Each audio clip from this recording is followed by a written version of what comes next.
Bonsoir à tous et bienvenue. Reprise des libérations des emprises du métro d'Abidjan à Treichville. On déplore une opération surprise entre étonnement, choc et stupeur. Nous étions sur le terrain ce jeudi. Samedi, une marche est annoncée pour dénoncer la cherté du poisson garba. Pourtant, le prix de ce poisson est plafonné depuis décembre. Un plafonnement que ne respectent pas certains acteurs de la filière. Et puis nous serons au cœur de la grogne des populations impactées par le projet d'extraction d'or à Floleux, un village près de la mine d'Ity dans l'ouest ivoirien. Depuis mardi, les bulldozers sont de retour pour démolir les bâtis de l'emprise du métro d'Abidjan, une opération qui a surpris plus d'un dans la commune de Treichville notamment, comme l'a constaté Mardoché Kwasi et Tanguy Conan. Cette entreprise, située à proximité des rails dans la commune de Treichville, a vu son mur d'enceinte être démoli ce mercredi dans le cadre de l'opération de démolition des bâtisses de l'emprise de la ligne 1 du métro d'Abidjan. Ceci à la grande surprise des responsables et employés qui disent pourtant avoir reçu l'assurance que leurs locaux n'étaient pas concernés par cette opération. J'ai reçu un appel, brusquement j'étais en ville. Et on me fait savoir que le mur a été cassé. Il y avait même un employé qui était en train de rassembler du matériel. On a reçu une note auparavant, mais que le mur allait être épargné. Mais à ma grande surprise, je me rends compte que notre mur doit être démoli et nous devons reculer de 1 mètre. Si j'avais reçu vraiment une notification qui disait que mon mur allait être cassé, j'allais prendre des mesures adéquates parce que j'ai du stock. Aujourd'hui, mon mur il est cassé et je ne sais pas comment je vais faire pour pouvoir sécuriser tout ce stock. Ils ont commencé à démolir, ils n'ont même pas vérifié qu'il y avait des personnes. Moi, je suis employée, je vis de ce salaire-là, ma famille vit de ce salaire-là. Si aujourd'hui, il y a démolition et que mon entreprise doit fermer, moi, je fais comment? Une mesure doit être prise pour pouvoir sécuriser toutes ces personnes avant de commencer les travaux. À quelques mètres de là, des restauratrices installées sur le périmètre concerné par l'opération sont sommées de quitter les lieux alors que la machine approche à grands pas. Dans la précipitation, elles essaient de sauver ce qui est encore possible de sauver, estimant avoir été complètement surprises par l'opération.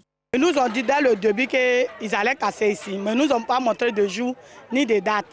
Donc c'est ce matin-là que le monsieur est venu, il a dit à ramasser que la machine arrive, qu'ils vont casser tout ici.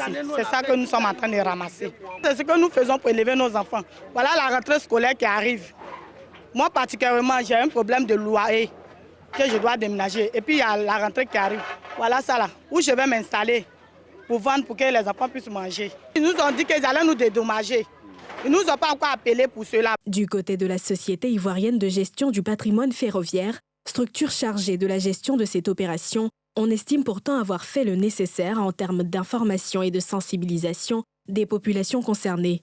Nous avons tenu des réunions, des consultations publiques dans les différentes mairies qui sont concernées par le projet.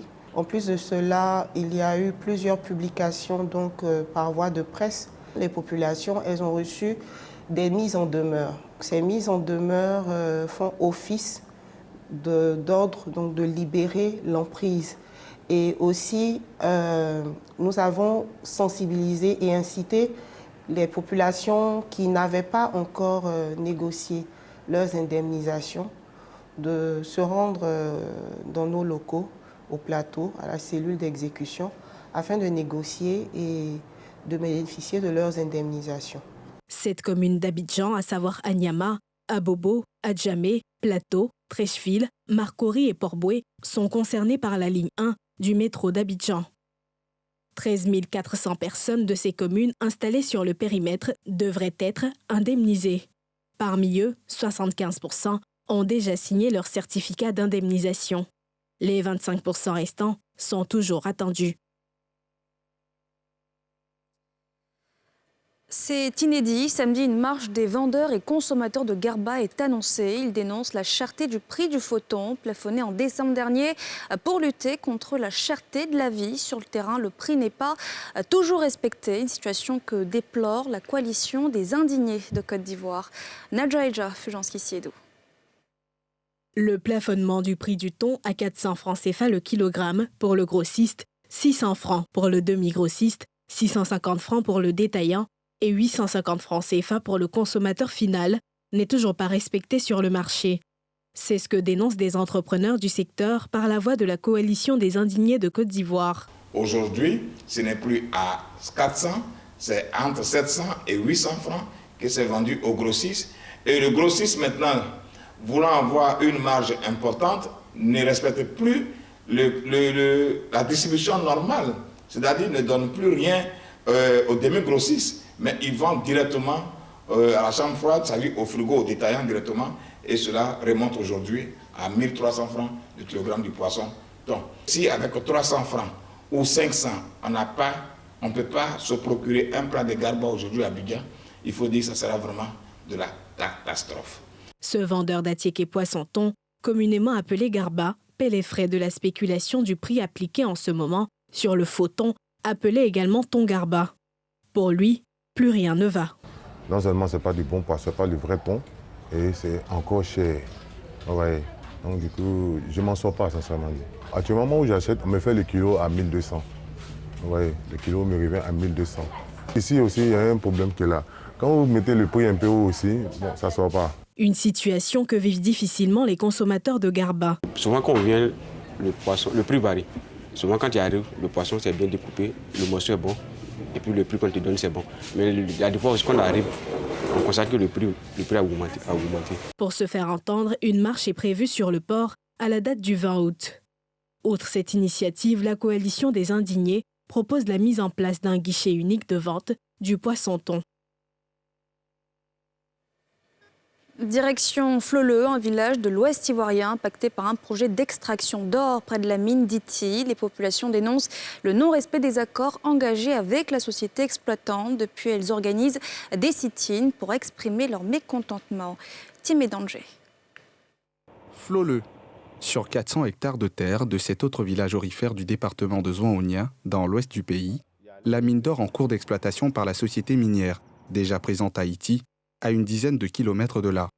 Sur le pied de guerre, les habitants se retrouvent, sur convocation de la chefferie, sous l'arbre à palabre. 24 heures après un sit-in devant les installations de la mine, ces impactés de l'exploitation aurifère ne décolèrent toujours pas. Garant des us, jeunes et femmes, tous fustigent le non-respect des engagements contenus dans le protocole d'accord portant exploitation de la nouvelle mine, un an après sa signature par les parties. Ce qui nous a même poussé à aller aujourd'hui au bout, pour ne pas dire créer notre ras-le-bol, c'est le non-respect de certains points d'engagement, tels que le projet champ pour champ. Il y a aujourd'hui 1 an, ce projet n'est pas encore dans sa naissance. Vous ne pouvez pas donner des projets aux gens sans d'abord une formation. C'est des novices. Vous venez, vous voulez aider des gens. Mais il faut d'abord une formation, et puis le suivi, et puis bon, un encadrement. La mine a décidé, comme nous avons perdu nos terres, de payer au terrain de 400 hectares pour nous donner, pour que les parents puissent cultiver là-dessus. Jusqu'aujourd'hui, rien n'a été fait. On avait parlé de l'emploi jeune. Actuellement, le mode de recrutement là-bas, on ne comprend rien. Ils recrutent les gens sans nous informer. Et la jeunesse est livrée à elle-même. Ils prennent les gens ailleurs. Et quand ils envoient des recrutements au village ici, les appels d'offres au village ici, c'est des diplômes élevés. Les masters, les licences, les postes qui savent que non, on ne peut pas avoir ces postes ici. On avait plus de 11 États qui étaient là et la mine a pris notre parcelle. Donc, étant dans notre champ, la mine nous a proposé qu'en occupant notre parcelle, il allait au moins prendre les enfants de la famille Pléka. Donc, au niveau de cela, on a cédé, la mine a commencé à travailler. Espérons qu'on arrête de travailler à la mine là-bas. On a notre permis de conduite sur nous, on a déposé au moins des papiers au niveau de la relation communautaire. Ça fait aujourd'hui plus de 1 an qu'on proteste notre permis de conduite. Ils ne nous appellent pas, nos papiers sont là-bas. Sollicité pour sa version sur ce contentieux, la société minière n'a pas accepté de s'ouvrir à notre équipe. À couteau tiré, les populations mécontentes, pour leur part, prévoient d'autres mouvements pour se faire entendre. Et espérer ainsi ouvrir le dialogue pour obtenir gain de cause de leurs différentes revendications. Toujours à l'intérieur du pays, le service antidrogue de la gendarmerie nationale a saisi des sacs de drogue en vrac à Daoukro avant d'interpeller 2 présumés dealers qui sont vite passés aux aveux. Ils opéraient dans un fumoir qui a été détruit près du lycée moderne de Daoukro. Les précisions de Timé Danger. Daoukro, chef-lieu de région de Lifou. 2 présumés dealers sont désormais loin du circuit du trafic de drogue dans cette localité du centre-est du pays. En opération de démantèlement et de destruction de fumoirs derrière le lycée moderne de la ville, au quartier Baoulekro, le détachement opérationnel du service antidrogue leur a mis le grappin dessus. Sans difficulté, les interpellés, l'un producteur et l'autre vendeur, passent aux aveux. Je suis à la brigade antidrogue parce que la brigade antidrogue m'a pris au petit matin avec 2 sacs de drogue, précisément cannabis. Cette drogue provient de mon champ. Je l'ai cultivé, destiné à la vente, pour subvenir à mes propres besoins. Voici les 2 sacs avec lesquels ils m'ont pris. Je vends un sac à 80 000. Je n'ai pas de clients détaillants. Il y a quelqu'un qui m'a contacté pour venir prendre en gros. Et malheureusement, c'est là la cellule antidrogue m'a pris. Hier nuit, ils m'ont pris avec un sac et demi de drogue. C'est pour cela que nous sommes là le matin. Puis je paye un sac à 50 000. Mais je vends le même sac là, je vends ça à 80 000. La cargaison de cannabis en vrac saisie, contenue dans 5 et 4 pipes à crack, gardées au magasin de l'unité, vont être acheminées au parquet qui va enclencher la procédure judiciaire pour les faits de trafic de drogue. En attendant, les prévenus sont gardés à vue. Un retour dans la capitale économique, le 2e terminal à conteneurs du port d'Abidjan sera opérationnel dès novembre. En prélude à son inauguration, la direction du port a réceptionné ce jeudi d'importants équipements, comme nous le précise Salif Yalekoué dans ce récit. Le 2e terminal à conteneurs du port d'Abidjan sera opérationnel avant fin 2022. En vue de l'inauguration de ce terminal en novembre prochain, le port d'Abidjan a réceptionné ce jeudi 6 portiques de nouvelle génération et 7 RTG. Ces nouveaux équipements ultramodernes vont ainsi permettre d'améliorer la productivité du port d'Abidjan, de renforcer les cadences de livraison et de réduire les délais de traitement des marchandises. Ils viendront également renforcer les performances du port d'Abidjan, mais aussi soutenir la compétitivité du pays et contribuer à dynamiser davantage les échanges commerciaux en Afrique de l'Ouest. La réception de ces équipements est une étape majeure du projet de construction de ce terminal qui vise à améliorer la desserte logistique de la Côte d'Ivoire et des pays de la sous-région. Ce projet a été rendu possible grâce aux investissements de l'ordre de 269 milliards de francs CFA réalisés en amont par le port autonome d'Abidjan pour des travaux de terrassement et la création de 37,5 hectares de terre-plein par remblai hydraulique. L'investissement de Côte d'Ivoire Terminal à hauteur de 262 milliards de francs CFA a consisté à la construction de superstructures et l'acquisition d'équipements pour ce futur pôle de l'industrie portuaire ivoirienne. Le second terminal du port d'Abidjan sera équipé à sa mise en service en novembre 2022 de 6 portiques de quai, 13 portiques de parc et 36 tracteurs, tous électriques. Ce terminal, une fois opérationnel, permettra l'accueil et le traitement de navires porte-conteneurs de 14 000 conteneurs admettant 16 mètres de tirant d'eau, TE, contrairement à des navires de 11,5 mètres de TE d'une capacité de 3 500 conteneurs actuellement. Pour le directeur général de Côte d'Ivoire Terminal, les portiques réceptionnés les plus grands en Afrique actuellement sont de type post-Panamax, avec un outer bridge de 66 mètres. Ils mesurent 89 mètres de haut et sont capables de prendre des conteneurs sur des navires à extension de 22 rangées, soit 50 mètres. Quant à Ian Yakoubassié, directeur général du port autonome d'Abidjan, il a exprimé sa satisfaction de recevoir ces équipements ultra-modernes. Ce projet vient renouveler l'engagement du gouvernement ivoirien en faveur du développement des infrastructures portuaires en Côte d'Ivoire et l'accroissement des échanges commerciaux dans la sous-région, a-t-il ajouté. Le directeur de cabinet du ministère des Transports, Joe Mankone, a félicité le directeur général du port autonome d'Abidjan, le directeur général de Côte d'Ivoire Énergie, la compagnie ivoirienne d'électricité ainsi que toutes les parties prenantes qui ont contribué à l'arrivée de ces portiques. Pour rappel, c'est le 5 octobre 2020 que le président de la République Alassane Ouattara a procédé à la pose de la première pierre des travaux de réalisation des superstructures du 2e terminal à conteneurs du port d'Abidjan.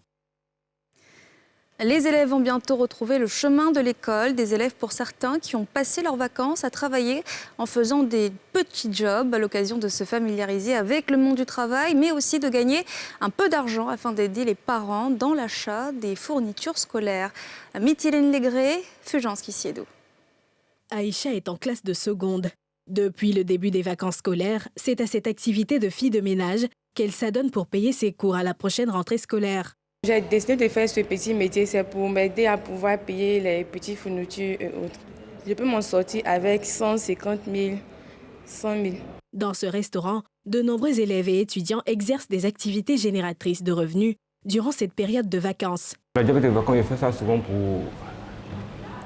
financièrement pour aider mes parents par rapport à mes cours et mes petits besoins aussi. Il y a aussi des petits frères que j'aide aussi souvent. Les élèves qu'on reçoit ici chaque année, comme dans les vacances, on peut prendre 2, 3, 4. Ils viennent pour des contrats juste pour aider un peu leurs parents pendant la rentrée. Contrairement à Michel et Aïcha, Abo Christian, lui, travaille pour subvenir à ses besoins. Chaque jour, ce nouveau bachelier parcourt le marché de camp militaire dans la commune de Yopougon pour aider les clients à porter leurs marchandises dans l'espoir de gagner quelques pièces. Ce petit job-là, c'est pour faire ça un peu pour me vêtir, acheter de quoi à me nourrir. Au-delà de l'indépendance financière, ces élèves et étudiants voient en ces jobs de vacances l'opportunité d'acquérir de l'expérience pour se lancer demain dans l'entrepreneuriat. Et voilà, c'est la fin de ce journal. Merci de l'avoir suivi. On se retrouve demain, même heure. Excellente soirée à tous.